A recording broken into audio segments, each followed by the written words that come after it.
हे आपल्या हिंदूंचे श्रद्धास्थान आहे। तो एक जागतिक स्तरावरचा महान ग्रंथ आहे। त्यातील प्रत्येक प्रसंगातून सामान्यांना घेण्यासारखं खूप काही आहे। प्रभू रामचंद्र हे असे व्यक्तिमत्व होते जे प्रत्येक भूमिकेमधून त्यांचे वेगळेपण दिसून येत होते। ते आदर्श पुत्र होते। त्यांनी आयुष्यभर एक पत्नी व्रत पाळले। बंधू असावा तर श्रीरामांसारखा, मैत्री करावी तर श्रीरामांसारखी आणि राज्यातील सर्व समस्त नागरिकांची काळजी घेणारा राजा असावा तर श्रीरामासारखा। आणि इतकंच काय तर शत्रू देखील असायला भाग्य लागतं श्रीरामांसारखा शत्रू असण्यासाठी सुद्धा। असं हे उत्तुंग आणि सर्व हिंदुस्थानावर प्रभावी असणारं व्यक्तिमत्व म्हणजे श्री रामचंद्र प्रभू। 50च्या दशकात महाराष्ट्राच्या पुण्यभूमीवर एक चमत्कार घडला। रामायणाचे पौराणिक कथानक गीत स्वरूपात सुवर्ण अक्षरांनी मांडलं गेलं। शब्द आणि सुरांचं मैत्र न भूतो न भविष्य असं होतं। गीतांची रचना ग.दी. माडगुळकर यांनी केली तर सुधीर फडके यांनी ती अतिशय सुरेल शब्दात गायली। या गीतांमधून अवघं तत्वज्ञान उभं ठाकलं आणि हे तत्वज्ञान कालातीत आहे। गदिमांना या रचनांबद्दल विचारले असता ते म्हणतात, छंद जाणतेपणीचा। श्रोते हो, छंद सुद्धा जाणतेपणाचा केलेला आहे गदिमांनी। छंद जाणतेपणीचा तीर्थे काव्याची धुंडिली, कोणी एका भाग्यवेळी पूजा रामाची मांडली। आज आपण इथे गीत रामायणातील काही निवडक गाणी, विद्यार्थ्यांचा काही गाण्यांसाठी देखावा, निवेदन, तबला, हार्मोनियम, टाळ, घुंगरू, खंजिरी वादन यातून प्रभू रामचंद्रांची पूजाच बांधणार आहोत। तर आत्ता बाकीच्या कलाकारांचा ओळख झालेली आहे। त्याचबरोबर मी आमच्या शिक्षिकांची पण ओळख करून देते, ज्यांचा इथे संगीताची साथ देणाऱ्यामध्ये त्यांचा सहभाग आहे। तर सविता कुलकर्णी या घुंगरू वाजवणार आहेत आणि खंजिरीची साथ देणार आहेत सायली देशमुख।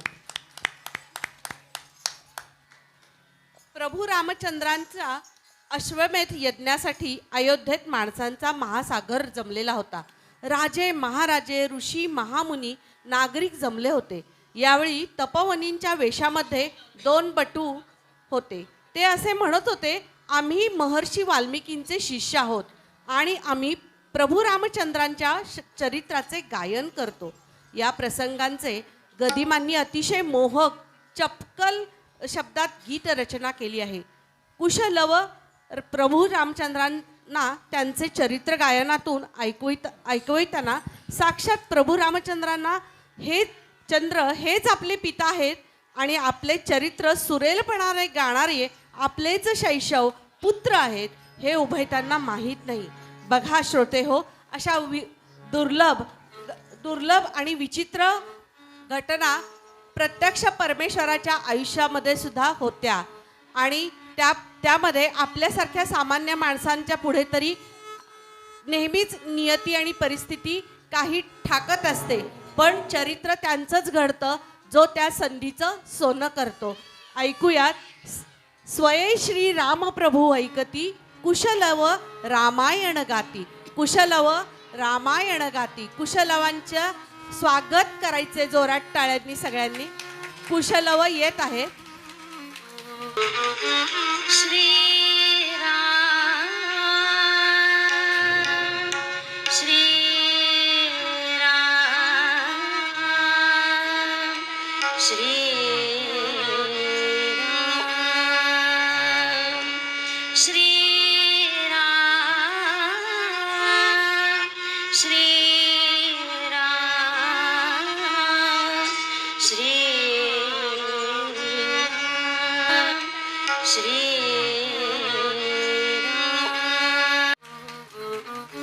श्री राम श्री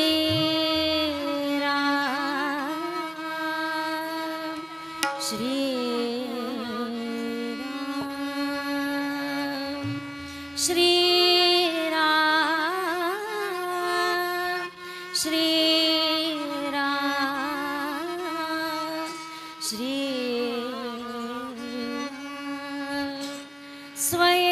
श्री राम प्रभु ऐकती स्वये श्री राम प्रभु ऐकती कुशलव रामायण गाती कुशलव रामायण गाती स्वये श्री राम प्रभु ऐकती स्वये श्री राम प्रभु ऐकती कुशलव रामायण गाती कुशलव रामायण गाती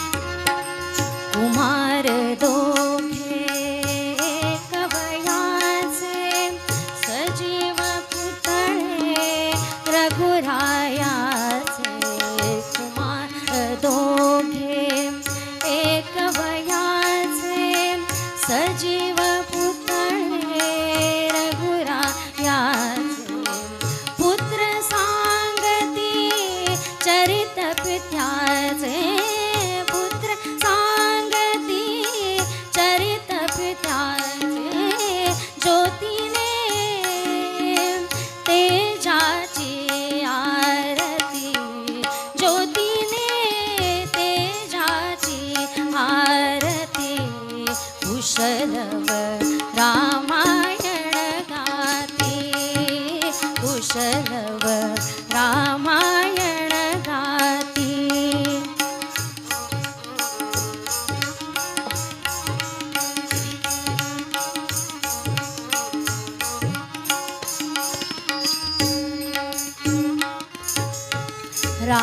राजसमुद्रा वेशमुनींचे गंधर्वचते तपोवनीचे राजसमुद्रा वेशमुनींचे गंधर्वचते तपोवनीचे वाल्मिकीच्या भावमनीचे वाल्मिकीच्या भावमनीचे मानवी रूपे आकारती मानवी रूपे आकारती कुशलव रामायण गाती कुशलव रामायण गाती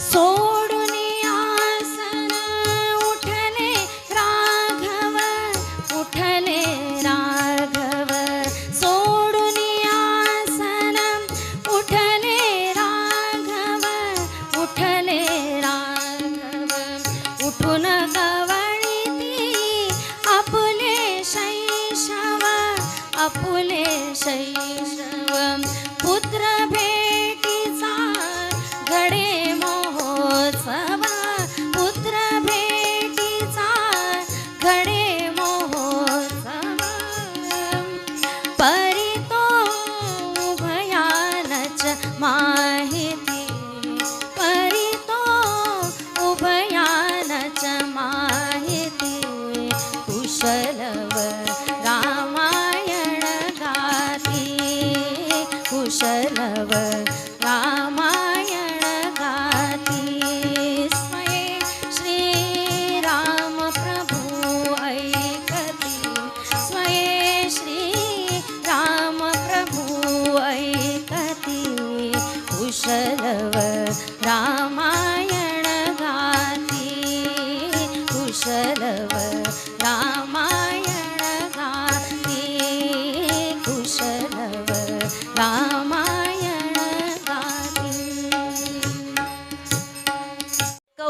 आपला सावळा रामचंद्र दिसामासाने वाढत होता. त्या काळापासूनच आईने बाळासाठी गाणी म्हणावी हा रिवाज आपल्या भारतीय संस्कृतीमध्ये आहे. किती वात्सल्यपूर्ण नाते आहे ना या जगामध्ये आई आणि बाळाचं. या आईच्या बोलण्यातून, गाण्यातून, कृतीतून बाळ शिकत असतं. यासाठी घरात बाळ असेल तर घर भरल्यासारखं वाटतं. त्याच्या तैनातीला कितीही माणसं असली तरी देखील कमीच पडतात. हीच दृष्टी, हेच आई आणि मुलाची जवळीक निर्माण होण्याचं माध्यम ठरतं. माता कौसल्या हे पालकत्व निभावत होती.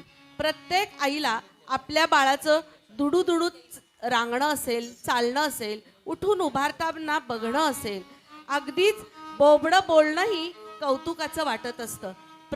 प्रभू रामचंद्रांच्या बालपणाचे वर्णन कौसल्या माता करते.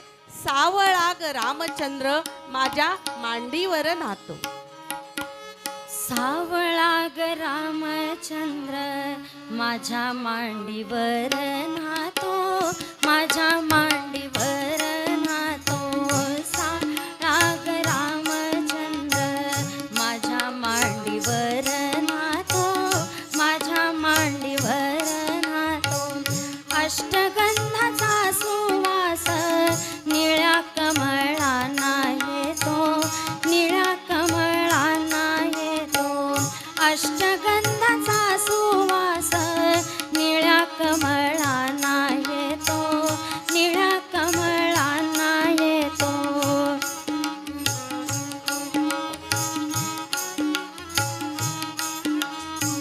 सावळा ग रामचंद्र माझ्या हातानी जेवतो, माझ्या हातानी जेवतो.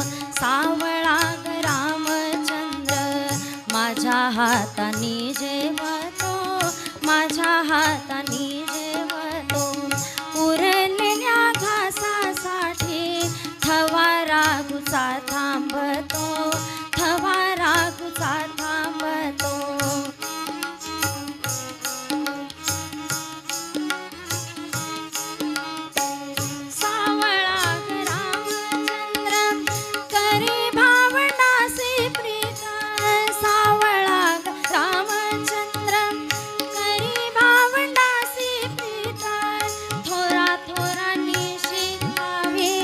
बाळाची या बाळीत थोरा थोरानी शिकावी, बाळाची या बाळीत.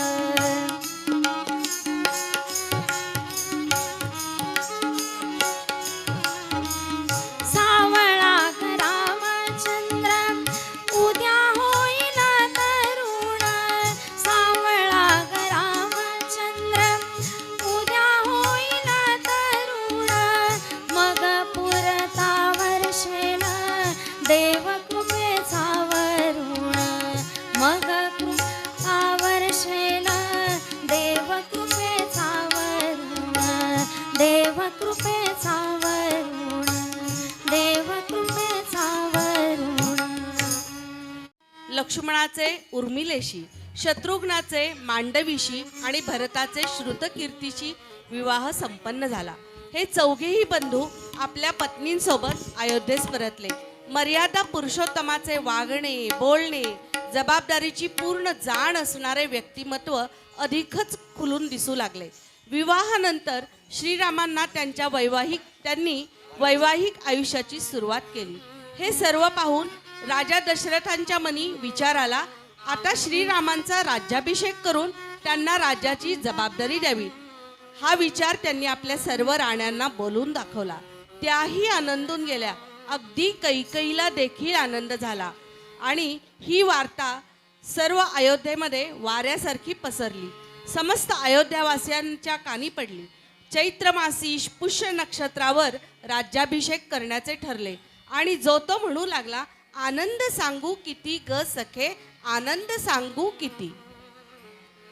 आनंद सांगू सखे ग किती मी, आनंद सांगू किती सखे ग, आनंद सांगू किती.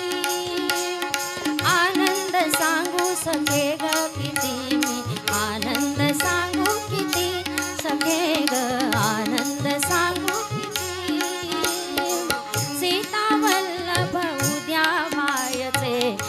राम अयोध्यापती सखे ग आनंद सांगू किती सखे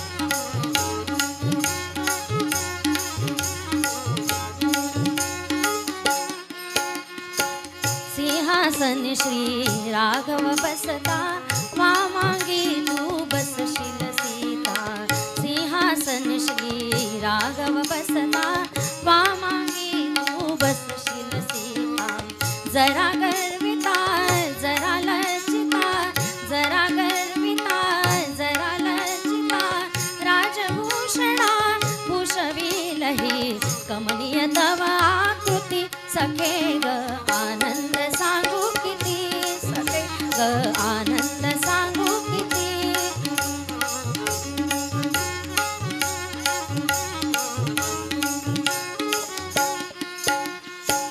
गुरुजन मुनिजन समीप येतील सप्त नद्यांचे जले शिंपतील गुरुजन मुनिजन समीप येतील सप्त नद्यांचे जले शिंपतील उभय कुळे मग कृतार्थ होतील उभय कुळे मग कृतार्थ होतील मेघाहूनही उच्चरवाणी झडतील घेणोबती सखे ग आनंद सांगू किती सखे ग आनंद सांगू किती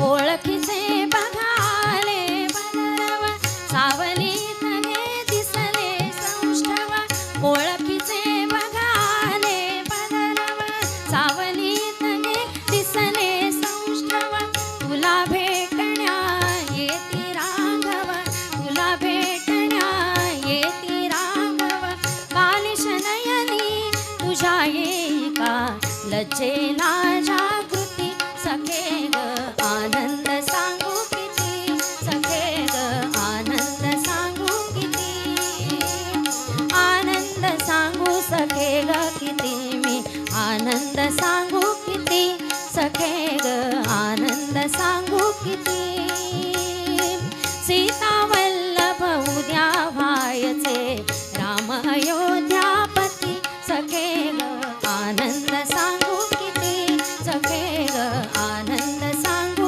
किती सखे ग आनंद सांगू किती सखे ग आनंद सांगू